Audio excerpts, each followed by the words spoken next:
Rick, I know that you and I on these particular issues often have very similar stances and ideas and opinions and views. On this one, it is, I'll save my ire because I used so many F-bombs this morning. I think that my audience is probably, it is outrageous. And luckily, I am the national reservoir. I'm the strategic reserve of F-bombs for the country.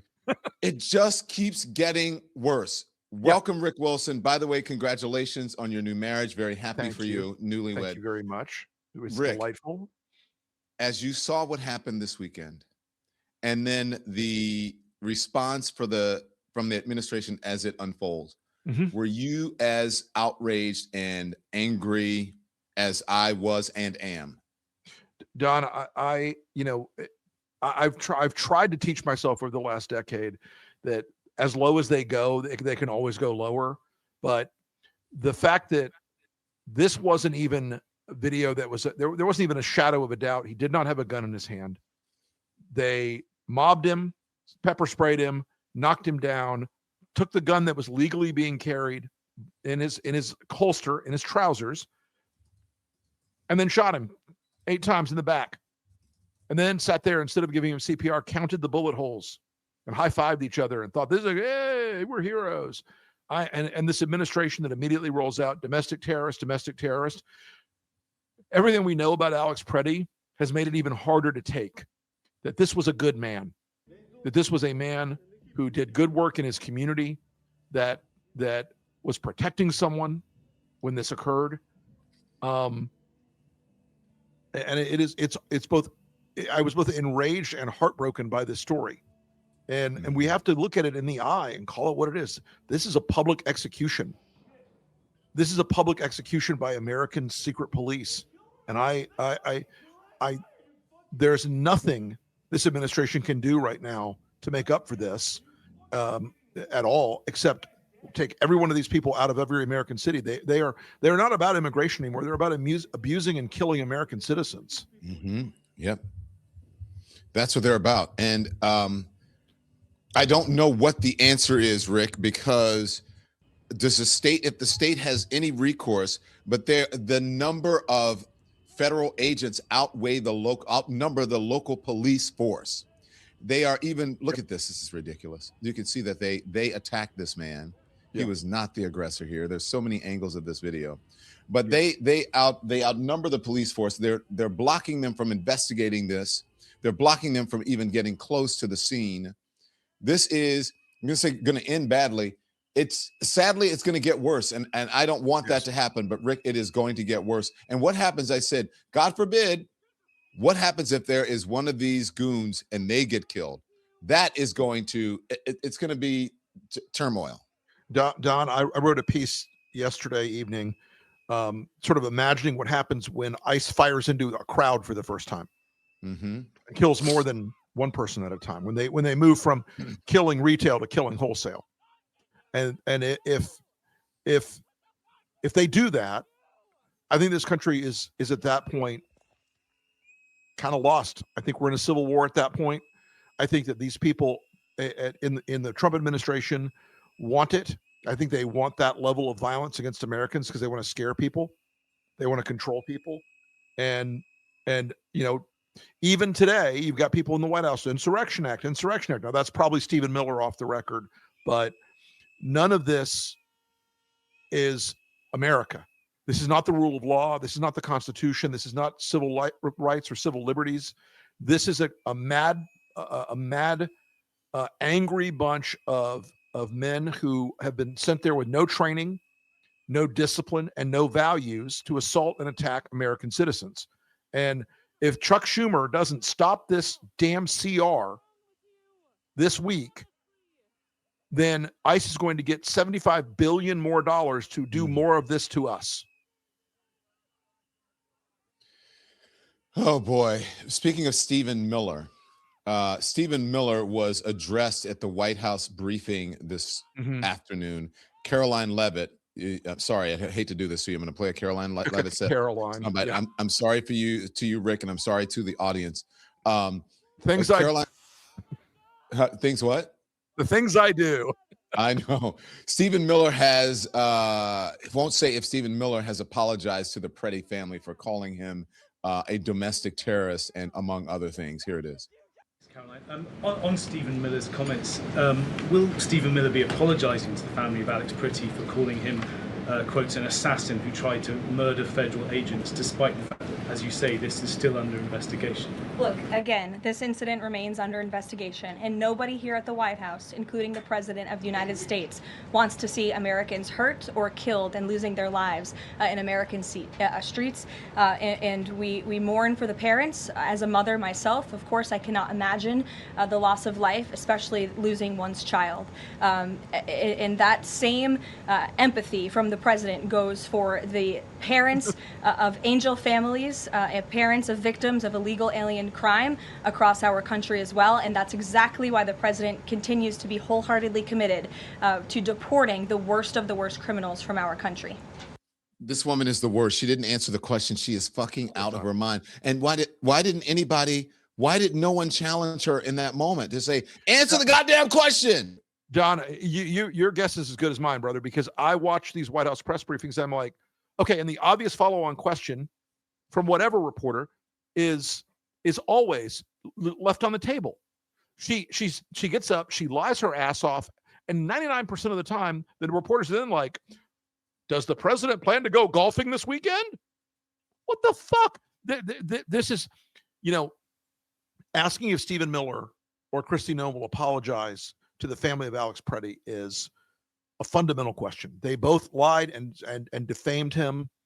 And the only upnote of this is both Miller and Noem and a lot of other people around this administration. I really hope the Pretti family gets a defamation lawyer and takes them to the goddamn cleaners, because this is a civil matter. This is defamation. They are not protected by their White House job. They are not pardonable by Donald Trump. And calling someone a domestic terrorist, that's a clearly, utterly defamatory statement. And in both of these cases, in both the Pretti case and the Good case, these are people who have been publicly executed by Donald Trump's forces. They were not terrorists. They were victims of state-sanctioned murder. So Stephen Miller called the man an assassin. Yeah. Kristi Noem called him a domestic terrorist. Mm-hmm. Caroline Levitt was asked about that, dodged again. Here it is. Regarding Minnesota, on Saturday, the Department of Homeland Security posted that Pretti looks like he wanted to do maximum damage and massacre law enforcement. Stephen Miller on Saturday posted that, or called Pretti a would-be assassin. Why did administration officials jump to conclusions before an investigation had even been conducted? Well, look, this has obviously been a very fluid and fast-moving situation throughout the weekend. As for President Trump, whom I speak for, he has said that he wants to let the investigation continue and let the facts lead in this case. You got Kash Patel also making accusations on this. You've got an entire administration giving its marching orders, because every day they put out talking points to all their little MAGA influencer minions. And they have an opposition research firm. I have been told this reliably by someone in that orbit. They've got an oppo firm digging into Alex Pretti's life to find something that they can attack him on. And I'm sorry, that administration, they have no empathy, and they have no mercy, and they have no sense of honor or dignity. Wait, hang on one second. Something. The administration has hired an oppo firm? Yeah, it's being paid for by the RNC, but I've been told by a Republican. Sorry to cut you off. Okay. I've been told by a Republican source that there's an oppo firm digging into this guy right now. And what the this is how soulless they are, Don. This is how soulless they are. This is how shitty these people are. They're the worst human beings in the world. And it's, I lost Don, but I'll keep talking. They are the worst human beings in the world. And they take pride in the gaslighting. They take pride in the lying. They take pride in all of their bullshit of inverting all the values they used to say that they believed in. Oh, we're First Amendment absolutists, except when you want to criticize ICE and Trump. Oh, we're Second Amendment absolutists, except when you're legally carrying a handgun. And not using it, not brandishing it, not pointing it, not waving it around, not saying, hey, I got a gun, I'll kill you. Just possessing it legally. They think that the Constitution is like a fucking Chinese menu. They can pick the ones they want and the ones they don't want. That ain't how it works. Why this whole I know trust me, I had to calm myself down all day, actually all weekend after this happened, just listening to Kristi Noem. And did you see that Greg Vivino interview with Dana Bash yesterday? Oh yeah, outrageous, unbelievable. So is this because now they're calling someone who had the right to carry the Second Amendment supposedly to them is sacrosanct. Correct. So are they saying that all people who are carrying legally, are they domestic terrorists? It seems all like critics that's what they're saying. All critics of Trump and ICE are domestic terrorists if they carry a weapon or drive a car. And I've been living under death threats for a decade now. I carry. I have a concealed carry. Well, Florida used to have a concealed carry. I used to have it. They don't need one. You don't need one anymore in Florida. But I'm trained. I put more rounds down range at the range every year than most of these ICE agents will in their lives. And the thought of the fact that they would presume that someone who's a critic of theirs, who's carrying a gun legally under the Second Amendment and state law, is automatically a terrorist. I mean, if that's the kind of presumption they're going to make, then every ICE agent should be automatically considered a murderer. So they don't believe in any of it, though. All of it is there's two tracks for them. There are supporters who have all the rights and critics who have none. Then what is Kyle Rittenhouse then? Kyle Rittenhouse is a national hero of the highest order. He is a bold avenger of justice, or whatever the fuck it is this week. He's a creepy little weirdo. Watch this, and then we'll talk more.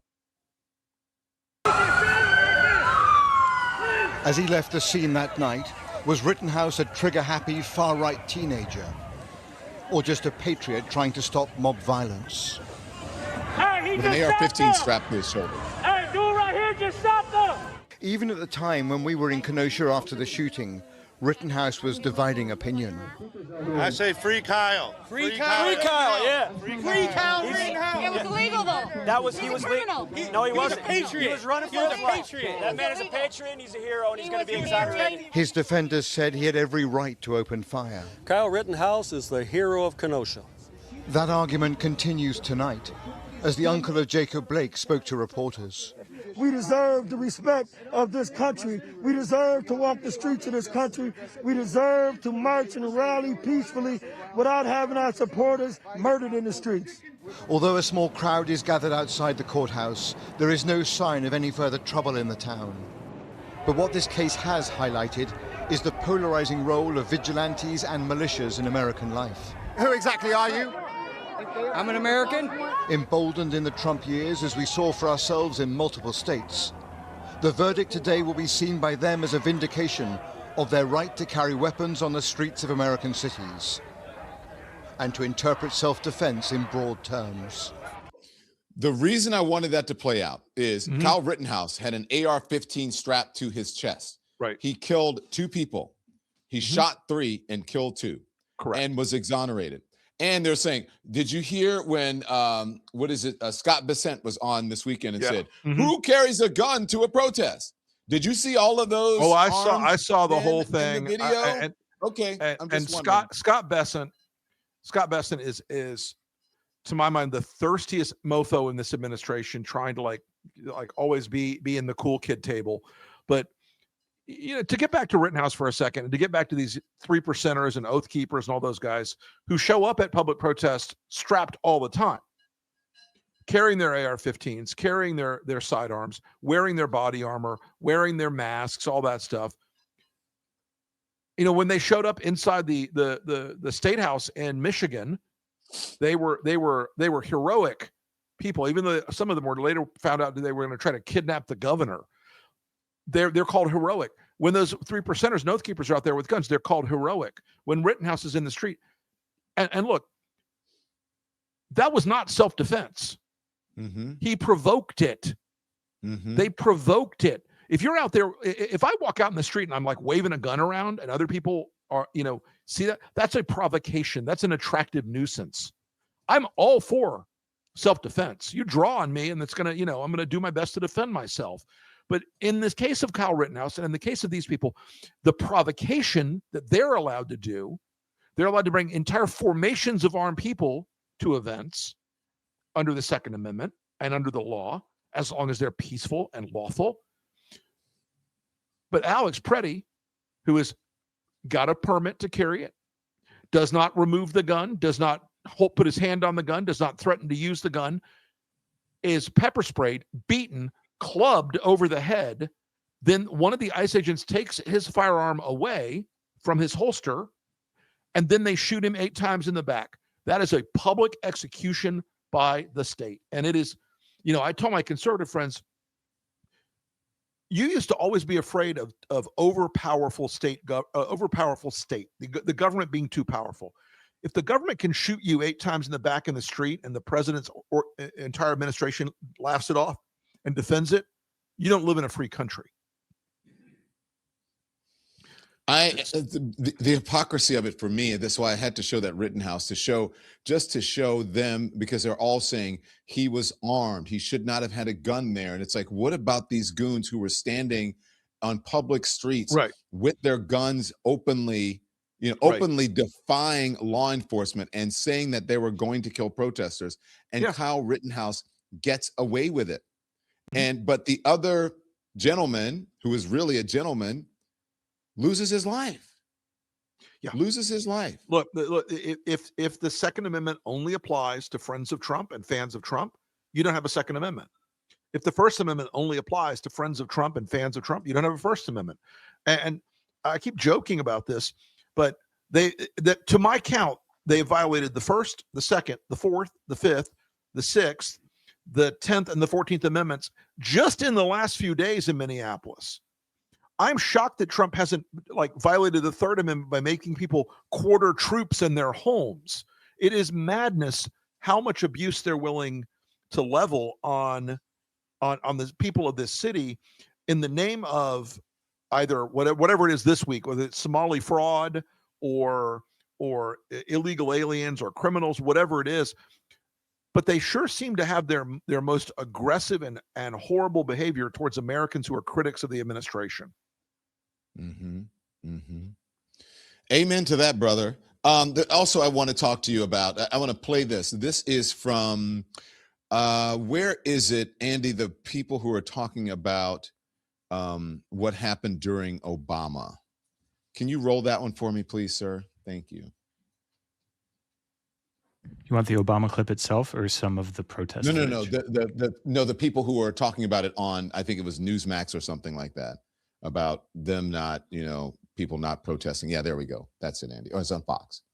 And one last point, Martha.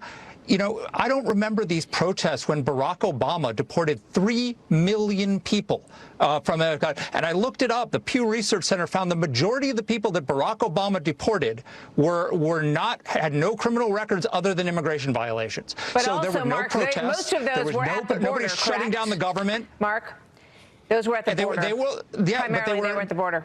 Not all at the border.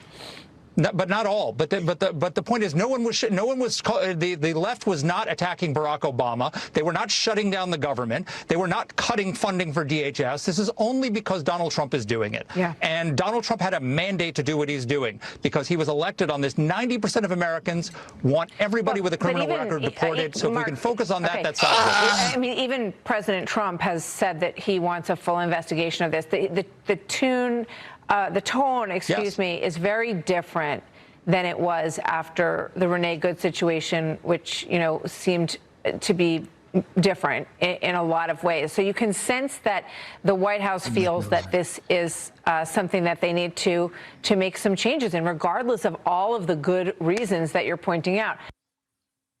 Okay, that drives me crazy. But can I just show you some video? Just show me the video, Andy, of the protests. Now, this was, I believe, 2013 or 14. And these are protests for Obama. And these weren't from some right-wing radicals, right? These were from all different political stripes. about the deportation, mainly, I probably mainly liberal, I don't know, but immigrants, they were upset with Barack Obama. Now, these are protests. They're saying it didn't happen under Barack Obama. And see that? Stop deportation, President Barack Obama. Fox News knows that. They could roll that video and show them. And they could also roll this contentious video that Barack Obama had, this moment that people point to about Barack Obama's diplomacy and how he can handle incitement in a crowd like nobody else. This moment was over immigration. Now, I want everyone to pay attention to this. Here it is. And most importantly, we will live up. Most importantly, we will live up. Most importantly, we will live up to our character as a nation.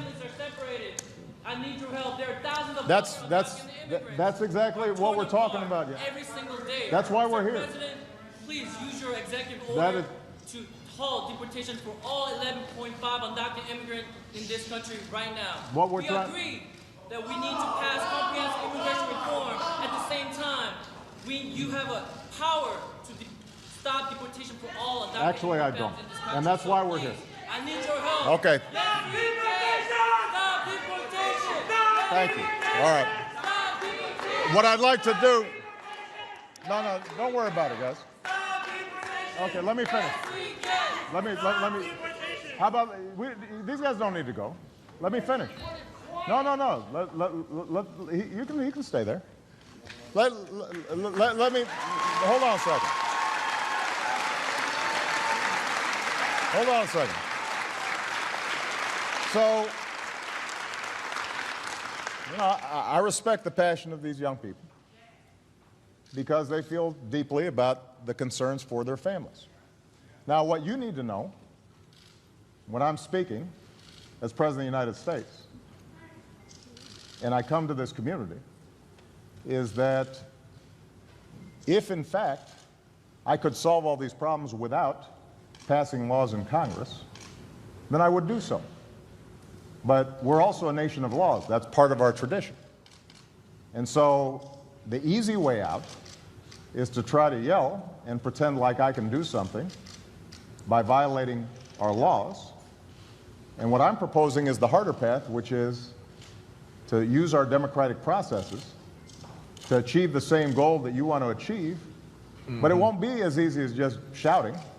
It requires us lobbying and getting it done. So, that's good enough. But so what he is saying is that he doesn't, basically what I'm hearing, whether you agree with Barack Obama's immigration policy or not, what I'm hearing is that I just can't do things that are unconstitutional. I'm not going to break norms and the rules and go into cities, and I'm not going to defy elected officials and usurp their power and usurp the power of the people who elected them to be there. That's what I'm hearing, and that's exactly what Trump is doing. And Donald Trump could never do anything like that. Barack Obama. Listen, that was a moment of grace, and it was a moment where you see this once in a while in our politics. When John McCain was asked if Barack Obama was a Muslim, and he said, "No, he's not. He's a family man. He loves his kids. He loves his wife. He's not a Muslim. He's an American." All this, and you saw Barack Obama doing that just then, where he said, "I have to follow the law. The rule of law matters." And that's one of the fundamental underpinnings of all this stuff with ICE, is they don't believe that the law matters. They believe that Trump's approval of what they're doing matters. They believe that Trump's desire for power matters, and they're going to do what they need to do to make him happy. They don't care about the law. They don't care about, look, I talk to Americans from both sides of the political aisle, Don, all the time. And I go back now, and there are a lot of people who I talk to a lot of ex-Republicans who look back at Obama and go, he was a small c conservative about the role of the president. He wasn't abusing executive power. I talk to Democrats who are like, George Bush wasn't a completely heartless bastard about immigration. He wanted to make sure that these people on immigration had a welcome in America. All these things that go back and forth now. Trump is so evil and so dark, and he's controlled by people like Stephen Miller, who are even more evil and more dark. And I got to tell you, Don, the thing that I'm like, all this outrage the last couple of days is everybody's exactly right to feel angry and pissed off and furious. Man, I did a video the other night. I think I said fuck like 45 times in it. I was so mad. And you're right, folks, to feel this sense of outrage. But until our media starts to feel a sense of outrage and not play the games with the press briefing every day of letting them get away with it, until our business community, like Tim Cook at Apple and all these other executives who are at the Melania movie trailer while ICE is killing people in the streets like it's nothing, until we start as a whole society to say, all of this is unacceptable, all of this must change, all of these people must go, it really has to be, I mean, we have only ourselves to blame if we let this continue. And again, that's why I keep mentioning, call your congressman, call your senator, call Chuck Schumer. Chuck Schumer says he won't vote for the ICE bill. He needs to whip his caucus to not vote for the ICE bill. That's the secret sauce. And if he doesn't really care about it.